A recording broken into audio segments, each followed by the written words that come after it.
Welcome back to Movie Reviews by Movie Lovers, and today we are doing a special 2, just like we did with Bambi and Bambi 2. We are also doing it with A Dog's Purpose, which is the first one of this series, and A Dog's Journey, which is the last one that they released. But the difference is they're connected. This starts out the story, this ends the story. You go ahead and say the rating. It is a 4. We like it. It's we could watch it once a year, but it's really hard to watch. Dog movie, normal.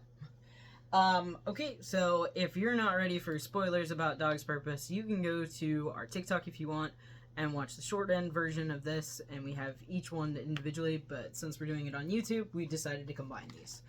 We do have the other one, don't worry. It's just not connected with these. It'll be its own review. Right? Yep. Alright, so starting with the first one, which magically I actually grabbed. This one is the start of the story, so you get to meet Bailey as he starts out as multiple puppies. I think he's one other puppy before he becomes the golden retriever. Yes. And as you progress, like, he assumes that he's gonna die as the golden retriever right off the bat because something happens, but the boy, his boy, finds him, rescues him, and he's able to go home with them and be their dog. I'd have to say a favorite scene from that is when he accidentally eats the dad's coin, and the boy has to basically dig it out of the poo. And he's like super excited when the dog poops, and there it is. You? Well, actually, this movie had me bawling. Once in a while movie for her. When I first saw it, each time the dog would die, I'd be crying my eyes out because I am a dog lover. Well, it takes. She had a Dalmatian, who sadly has passed on. But she was basically just like him, found and rescued. Not by you, by your sister. But it became her dog. She loved and cherished her, and her parents loved and cherished her until she passed on, and they've had a love for dogs for years. I, on the other hand, don't experience dogs the same way. She has a love-hate relationship with our dog. No, I don't. Buster loves me. Look at this puppy. He loves me. But of course, I raised this from a pup. Yeah, but the only difference is he constantly loves you, but there are times you get fed up. It's my normal with dogs. I'm a cat person by nature. Cats, I don't have to do anything. If they want love, they'll come up to you. Dogs are needy. This is normal. I love him more than I would any other dog, and I can admit this. I had a German Shepherd growing up, and I had a Jack Russell Terrier. Both of them rescue dogs. The first one, Tirsa, she was the worst dog to ever have. And my dad can testify to that, because she's a German Shepherd, she was a herd dog. So what did she do? She herded my dad. All she was there for, basically, was because my mom and me were home alone. We needed a dog. My dad got the German Shepherd. German Shepherd came with baggage. It was loved dearly by the owner that it had before. He unfortunately passed on, and the mother of the guy just mistreated the dog. And unfortunately, it happened long enough that it kind of destroyed her spirit and how she was trained. So when we got her, she was unfortunately, very abused dog. So we couldn't break her out of it. He's jealous the cat's on me. And so with us, it was, she was hurting, she had problems, and she wasn't the greatest. And then when we got the Jack Russell, was wonderful as a puppy for the family. They got rid of it because it wasn't a puppy anymore. My mom was a very caring person, took in the dog. The dog and I had a love-hate relationship. I literally have videos of me holding him growling, me laughing. We hated each other. And I was the one that took care of him. And then when she when I saw that her Dalmatian was going to eventually pass on, I knew we needed a buffer. So we got our dog Buster. And because I got him as a puppy, nobody else messed with him. I can live with him. And I'll be doing that for the rest of my life. I love rescue dogs, and yes, there are a lot of dogs that need to be rescued and adopted. Please do. If you need a dog and you don't want to have to take care of a puppy and train it, take a dog that has already been trained. But they come with their own baggage, and I can testify, cats do too. I've had cats like that too. And there's our other baby. Are you coming over? It seems funny that we're talking about a dog movie and my cats are in the picture. Right? But I think one of my favorite scenes from this movie would be when he meets the girl. It's the dog comes up and she's wearing a skirt. So what does the dog do? Goes up the skirt. And he goes, "That was my dog, not me." And she's kind of looking at him like, "The way you just said that makes me think it was really you." Oh, and then the hot dog scene, because he ends up turning it over and it's like 12 hot dogs. And then, of course, he dies at a old age. Mm-hmm. So his next life, I think he's a canine. Yeah, I think he turns into a German Shepherd. And as he's checking himself out, he's like, "Oh, I got everything." And then he's like, "Wait, I'm missing something," because he was a boy dog first. And he comes and he's a girl. He's like, "What?" And then after that one, he is a corgi. Yes. I love that story. The corgi story is beautiful because, so there's another dog, the partners meet up and there's another dog. We're not going to give the whole thing away. If you haven't watched it, you need to. But he will do everything when the kids come along. He'll do everything to protect the other dog, from the kids. But he outlives her, and it's just the thing of watching dogs age is like really sad but sweet at the same time. And then the last dog, he becomes like a one of these big massive dogs. Oh no. Yeah, no, I was about to think of one of the characters from this one, because he's multiple dogs in this one too. But in this one, his last one is like a almost like a Burmese mountain dog, but he's not. What would he be? Like almost like a Saint Bernard mix. Yeah, I think he's a And Saint Bernard unfortunately, mutt. when he gets picked up, it's by a family that the guy is just getting the dog for his girlfriend, but the guy doesn't want the dog in the house. Something happens. The guy ends up taking him and basically tries to get rid of him. Showing him so this movie really shows you different aspects of how people treat animals, specifically dogs. And so basically what he does is he goes, "Well, I know I have a better owner out there. They should still be there." So he goes back to where he grew up as the golden retriever, Bailey. I can't remember the guy's name. Dennis Quaid character? No, I was trying to remember the character he plays. Ethan. You could have chimed in with that instead of me saying boy every single time.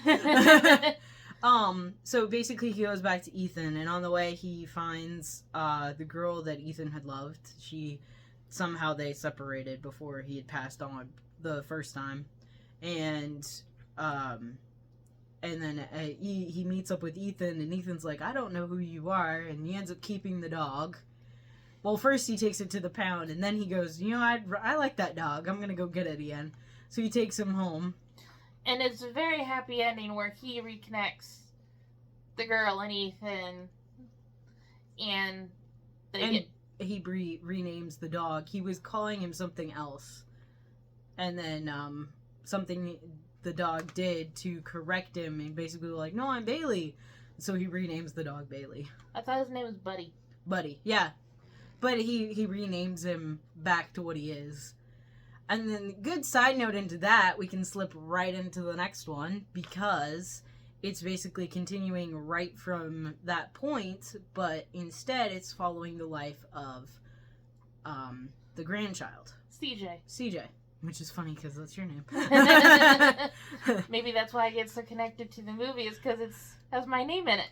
So in the beginning, yeah, it's Buddy Bailey, and he's playing around with CJ, but unfortunately something happens. The daughter ends up taking the grandchild away, and when Bailey, the dog, is about to pass again, Ethan basically says, I know that you can come find me, but I want you to go and protect CJ. And so his next life, I believe, was the Beagle. Was that the next life? Yes. No, it was Big Dog. No, it's the Beagle. Was it the Beagle? Yeah, Big Dog was right after the Beagle. See? There's so many lives. So Buddy turns into Molly. Another girl. But I like how they incorporate where it doesn't say a male puppy the whole entire time. They change the gender. But the same guy voices every single time, Josh Gad. He is perfect for this. And if you haven't seen this one either, go watch it, because you can watch them together. You can literally watch the first one, then plug in the next one. There is no gap. It's perfect. A pillow just landed, right? There might be a little bit of a gap. There's a little bit, but not a lot, because CJ hadn't been born by then. Because she wasn't in the ending of the other one. No. And then, we don't want to give away the whole movie, but... Well, then right after that, something happens. Molly ends up passing on. Sad. So, turns into Big Dog. Oh, but Molly was trained to pick up the signs of cancer. Which is important for later. And then, so, Big Dog sees CJ older and basically tries to get her attention, but unfortunately can't. He's too old at that point. And so, at the end of that part, he ends up just walking into the forest and passing on.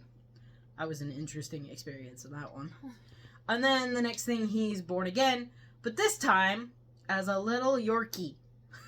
Named Max. And at that point, he's like, what is up with these lives kind of thing, he keeps saying. And he's a very not adoptable. Because he's looking for CJ. He knows his mission. He needs to be with CJ. Well, lucky for him, when he was Big Dog, he heard her bracelet. So, as this little dog, he hears it again, and he's like, I know exactly who that is. And he finds her, and she has to rescue him, because he's about to die. Because he gets caught in an elevator. She takes the thing off, and it's like, oh my god. And then, as soon as she gets him back, because they were putting him up for adoption at, like, a park, and the person was like, oh, I'm so happy you found him, and he's safe. But he seems to really like you. Would you like to keep him? And so CJ ends up taking him. And he's like, yeah, of course she wants me. And she has a stupid-ass boyfriend, which Max gets rid of, along with his dog. And then she ends up meeting someone that she hadn't seen since she was younger. She falls in love with him. Come to find out he has cancer, because the dog notifies. And... yeah, that's about all we're gonna tell you. But it is a happy ending. Very happy ending. No, I can tell you this. In the end, he doesn't return back as another dog. He ends up crossing over the bridge. And he ends up with Ethan. Which is bittersweet, and I'm about to cry thinking about it. But if you haven't watched it, I just gave you a big-ass spoiler. But you didn't... I mean... if you've stuck around this long, you wanted to know that. That is true. So, if you haven't liked and subscribed to us, please do. Because we like doing this, and we like seeing that people actually appreciate it. If not, it really doesn't matter. Anything else? Let's see. I mean, we didn't really say our favorite parts in the second movie. The whole thing was my favorite. Okay, it's really hard to have a favorite part in those movies because they're so good. I mean, honestly, there is no favorite part in the first one. It's the whole movie is awesome. I have more of a favorite part to the next one that we're going to do than I do these ones, because every single is my favorite part. Because it's every single dog he ends up being is awesome. And how you get to see how people act with dogs. You know, I wasn't a dog person at first, but I still care. That's true. Mm-hmm. I even love pit bulls. If I could have one, I would. Ugh. But I mean, we could rank this as a 5, but since it's really hard to watch the movies, Okay, we can say it's a 5 for how wonderful the movie is, but it's a 4 for watching. 5 for how much we appreciate it, but I wouldn't watch it more than once a year. Because after you watch it, and funny enough, one of these actually came out during my during the year of my month of my birth. I'm trying to say during my birthday, and we went to go see it for my birthday. That was the worst movie to see for a birthday movie because of how we were literally crying in the theater. I think we were one of the only ones in the theater crying. I mean, we were like sobbing our eyes out, but that's just how we are with movies that have to do with animals. Like, even just talking about it, I've got tears in my eyes. Years ago, I was called a psychopath by someone I knew because the only time I ever cried during a movie was because it was a dog movie. And I've seen She's still a psychopath in that. But no, what she says to me is, I'm too emotional. I cry more than she does. And I'm the tougher one. I've gotten better over the years. I've become less of a psychopath because I have cried during human sad parts. Yeah, I think that's only around me. If you did that around other people, I think you'd think you're too soft. True. But of course, it doesn't help when the person next to her is going, I'm crying! And she's going, oh no, it's affecting me now! What movie were we watching? We were watching something we were supposed to watch. I think it's one of the Christmas ones we're going to be doing. And all of a sudden we were just both bawling our eyes out for no freaking reason. I don't even remember which one. I don't remember either. I don't know either. But no, we love these things. I don't think there's anything else we need to say. I don't think so either. Maybe it's 17 minutes long. Woo! Well, we did do 2 movies. That is true. And normally we don't do that. So normally it would be like half the time. But since these movies are like really good, we kind of had to go into detail. We had to say our opinions. If someone just watched that, they realized I can't do math. Did you just see what I mouthed? You're like, it's half the time. My brain saw the 7, not thinking about 17, and I said 14. And I'm just like, no, that's not correct. Hi, Mufasa! We're not scripted. This is normal. We're just literally talking at our couch, having all the animals around us and everything. We can't show you our dog anymore because he's buried himself in this massive pile that's hidden over here of blankets and pillows. He's a burrower. Yeah. But no, in a lot of ways I like these movies because it taught me to respect animals. Because when you watch this, you learn to respect them. I think anybody that wants to be a dog owner or has had dogs as a kid but didn't quite understand it, this is the perfect movie for you to watch. Because it shows how their perspective of things were going wrong. He was mistreated, but he still cared about the people around him. I mean, I'm about to hear growling in a minute. But I think we beat this with a fine-tooth comb? Well, that's going through it with a fine-tooth comb. So beat it to the nibbins kind of thing. I think that's it. I think so too. Do we want to say it again? Please like and subscribe if you like our content. Other than that, we'll see you next time. Bye. Uh-oh. I didn't prime it. Nope.